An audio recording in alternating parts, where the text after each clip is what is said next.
Hey. Welcome to another episode of the Enigma podcast. You feel me? You know what I'm saying? I'm your host, Trey Wheeler. Now I'm the host as well. Or the second host, the co-host, the host. Whatever you want to call it. The hostess with more most. But yeah, open mic, man. We back with another way, bro. We got a hell of a guest today, don't we? Yeah. Go ahead and introduce my man.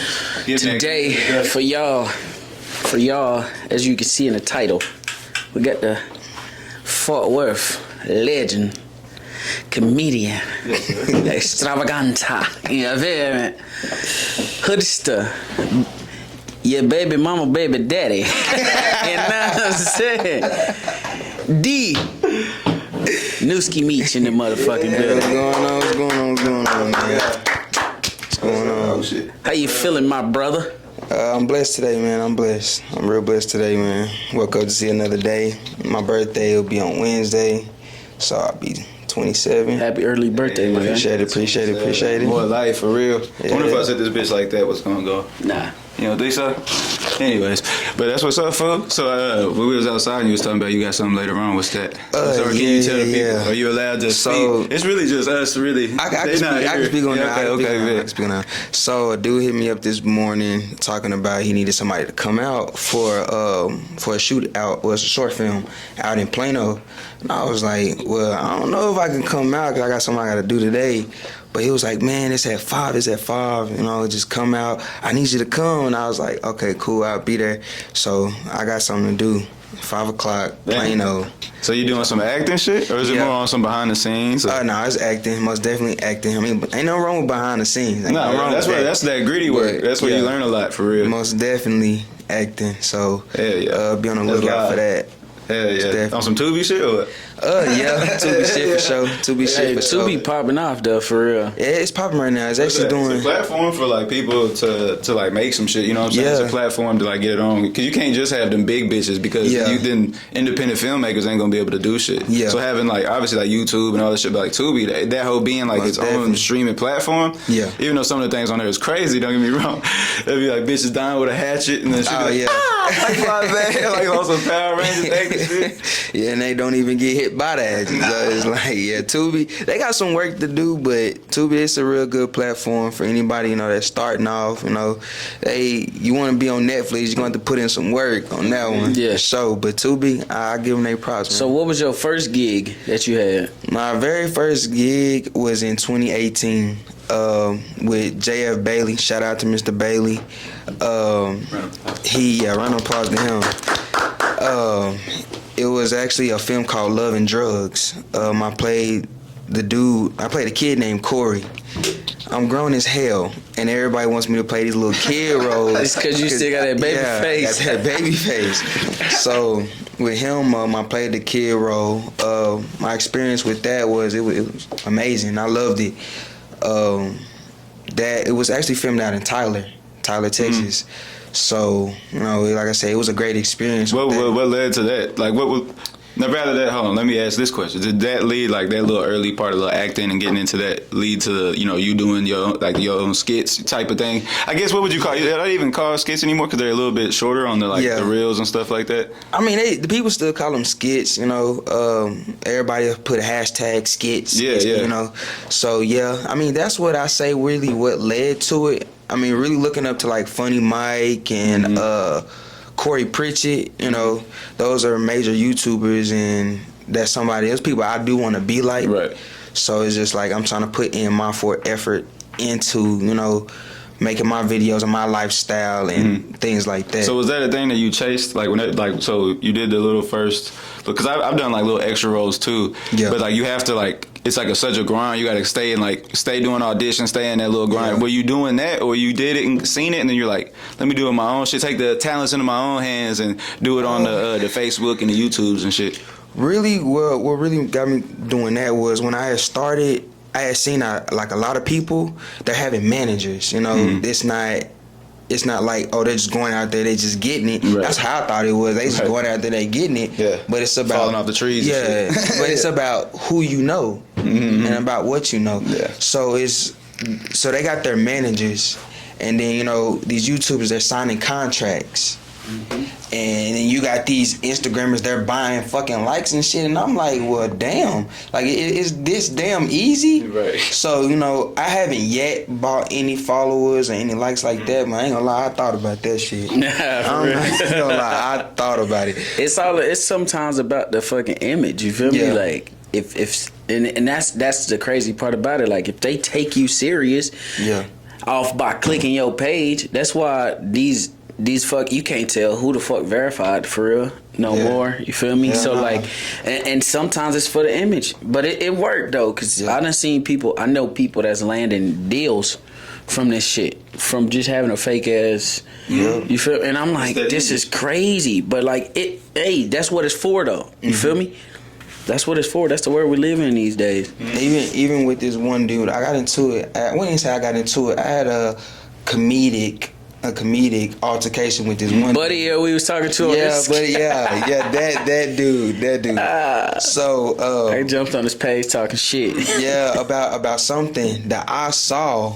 We had to break it down to this old ass dude, and he was like way older than us too. The thing is, it's like they're all making the same content. So you're making the same content, you're not gonna know who made what came from what is originated as. You're not gonna know. So I seen a video, and I decided to make the fucking video myself. This is how it all started. I remember that. And it was with this little midget. It's a midget. This lady. I don't know her name. Oh, with the bow legs, something like that. The brat. I'm guessing. I think it's the brat. That's funny as shit. I can pull this shit up. That's a great name. I'll put that hoe on here. I'll put the video on the screen right now. And it was crazy. You gotta have a funny name if you a midget. I feel like you gotta have something like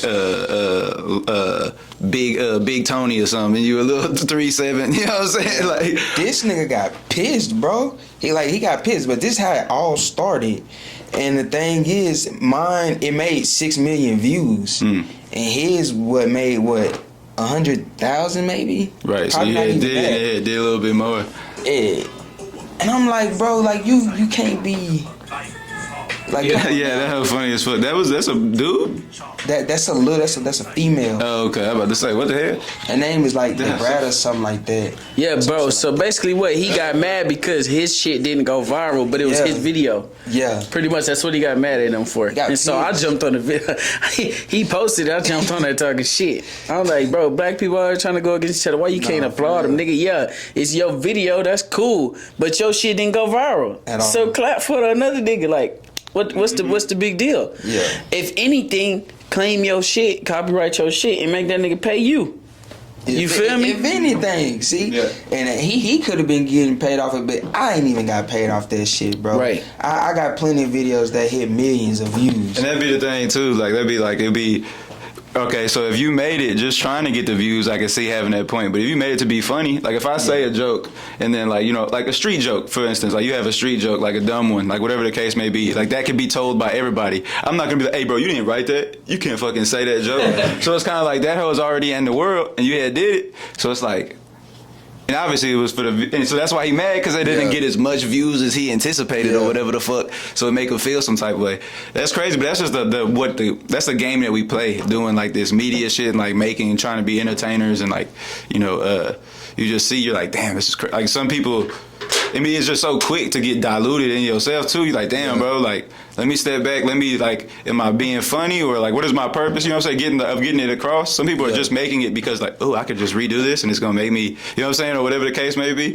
So I can see a little both sides, but it's also, you put it on Insta, or whatever the fuck. It's on the thing. If that was really near and dear to your heart, that joke, that would have stayed betwing you and your mama. You know what I'm saying? It would have been shared like that. It wouldn't have been no weird shit like that. Yeah, that's crazy.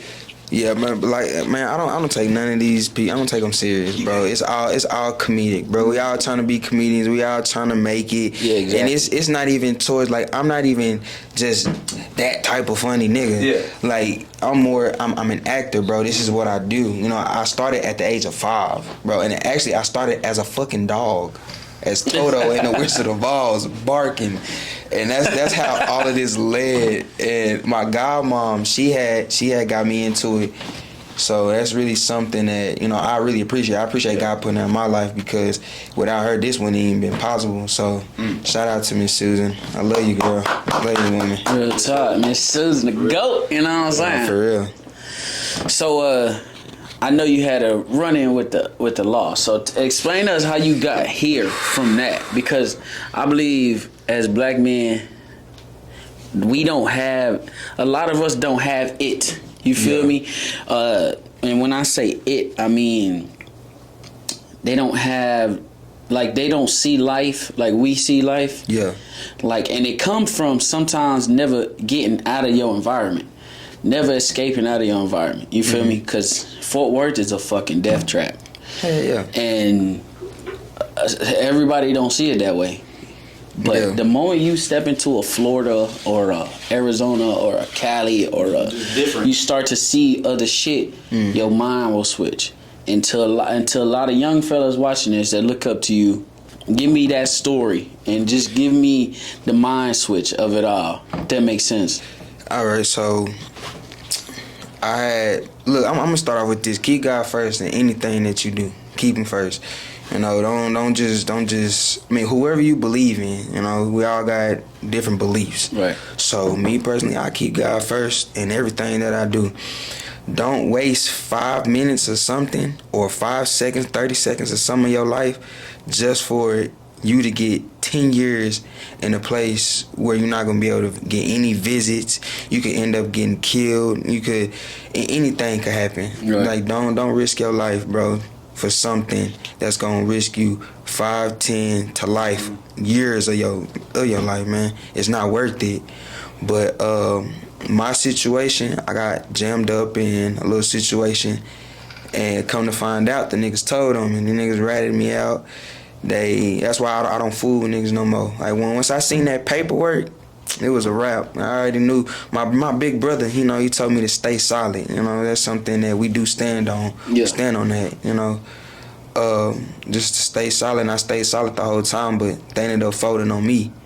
So luckily, like I said, I kept God first. I stayed in prayer on it, because I knew what happened. Things like that. I won't just speak on, but it's just like, the stuff that had happened, it changed me on who I was. So, like I said, man, don't waste 5, 10, 15 minutes. Most of the time, that's exactly what the fuck it is, a 5-minute decision. That's it. That's gonna risk. As a man, the most powerful thing you can ever do is learn to control your emotions. Yeah, you got to. You learn to do that, and you are a fucking monster. You feel me? Like, it's so underrated. That's one of my life skills. I mean, that's one of my life goals, and one of the only skills I ever want to just master. Yeah, is to be able to decide if I want to be angry or decide if I want to be. You feel me? Like, no, that's the thing too. When I be thinking about it, I be asking myself, like, there's times where, like, somebody will, let's say, because I'm married, and let's say, like, my wife do something or whatever. Yeah, and I'm like, not everybody. I don't know. It's tough because, like, all right, let me run it back a little. Let me backtrack a little bit. Going into what's called, like, what you were saying, for, like, a split decision to take away 5 to 10 years, and especially, like, if you got kids, like having your kids having to come see you and talk to you through a little hole. You know what I'm saying? Like, a little megaphone. Yeah, and then, like, what that does is it's even worse. You know what I'm saying? It's like, even if you can't get by, if you can't get past those things for you, then put that shit towards other people. Like, think about, you ain't got kids, think about your mama coming to see you. Like, I've seen my partners in the shit. That shit is not good. That shit not fun. Like, I've been in what's it called, and I've seen y'all coming to get my shit. We all like, hey baby, what's good? Because that's what we know. We good. We're not actually bad people. Yeah. You know what I'm saying? Like, we're not terrible people, and that's the thing too. Like, you're not. You might seem like you back in the corner, and you might think that you have to be certain type of thing, but it's not that. Like, that don't have to.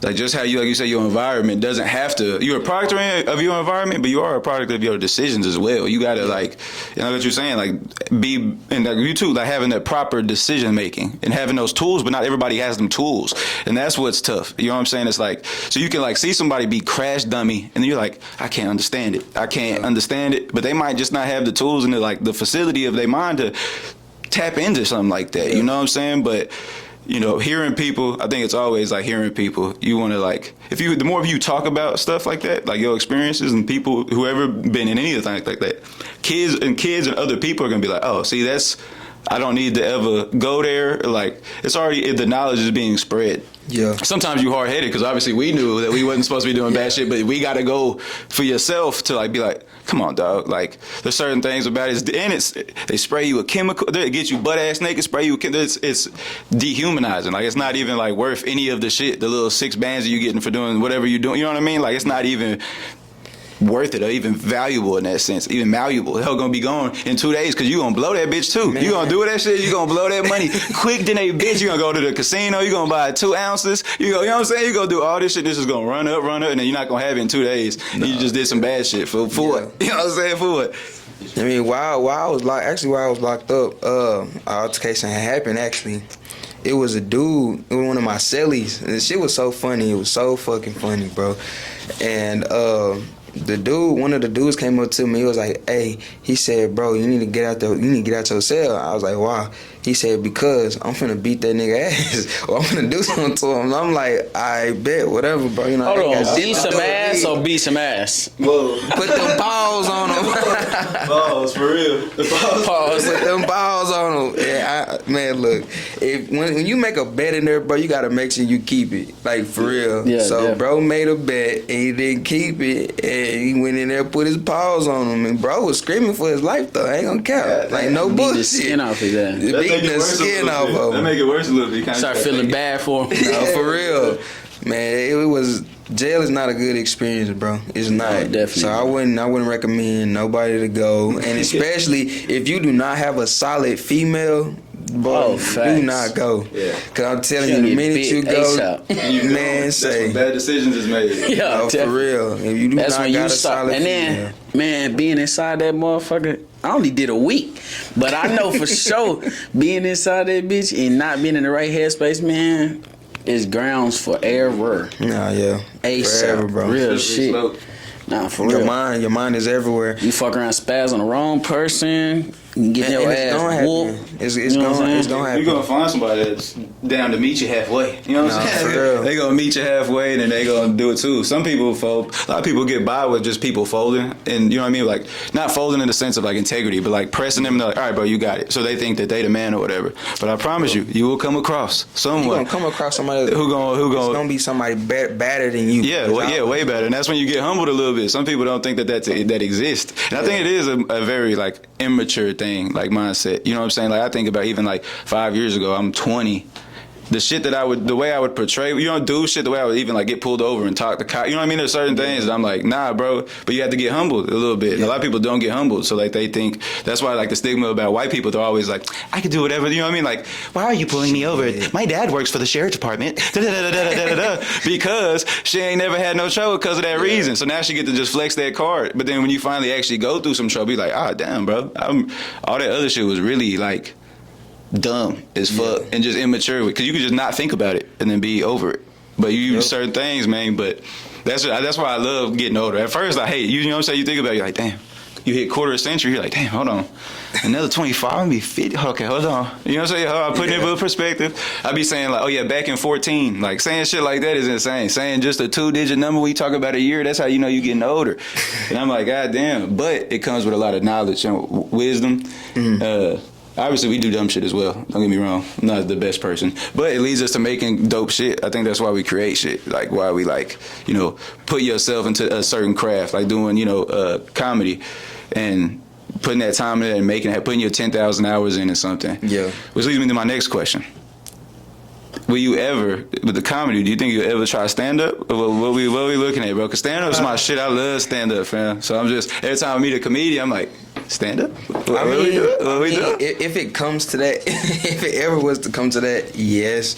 But I don't think I'm stand-up funny. It's like I could come up like with a skit or something. Yeah, I come with something like that, like snap of a finger. But coming with like stand-up comedy, yeah, you gotta be funny. You gotta be funny. But I'm starting to see everybody do it. Desi Banks, Country Wayne, everybody. Different types. Exactly.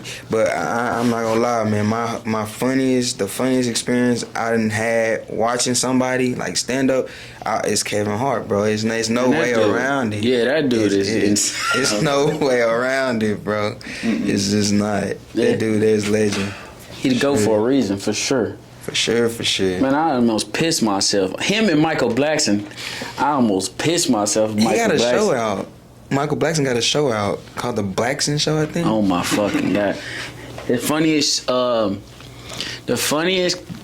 joke this motherfucker ever said was somebody told him he's so black he look like under the bed. That is funny. That was so stupid. Bro, that was so stupid. That shit's so funny. But so, my question is, what you got coming up next? Oh, what's the 5-year plan? What's the 5-year plan looking like? My 5-year plan right now. Well, I got another movie that we're working on right now. I can't lay details on that yet. Not yet. I want to so bad. We get as exclusive as it is. Us three, Ken. It's just us. You know what I'm saying? It's just us three. But just know it has something to do with robbers. That's all I'm gonna say. It got something to do with robbers in the bank. Okay. That's finna be in the making. My next 5 years, bro. The next 2 years, I actually want to make $1 million. So that's something that I'm working on. I'm actually working on getting my own production done. Like I want to get my own network. That's something that I'm. That's what I'm saying. As like a production company, like you gonna like, or you just gonna make more talking about like doing it for yourself, like your own. Nah, I mean like how Tyler Perry and how he got his own production studios, things like that. That's something that I'm looking into. A big ass warehouse. Nice. That's what I'm. Be kind of like a creative director type of deal. Yeah. You kind of like get to foresee what's going on and be like, that's smart, that's funny. But if you change it, give it a little bit more timing on this part, that'd be fire. But I would love to direct something one day. That's something I'm working on too as well. But like I said, in the next 5 years, bro, I'm trying to make $1 million. I'm trying to sneak that shit into existence. Do some shit that I want to show everybody that you don't gotta be dope boy and you ain't gotta keep doing the same shit everybody else doing. Do something different. We all here for like some type of different mission. So I feel like that's just my calling and that's what I'm gonna stick to and I'm gonna do it. Sure. Bro, it's the best thing. Finally finding like what you meant for. Yeah. Cause I don't really know what I'm. You know what I'm saying? I don't really know specifically what I'm meant to do yet.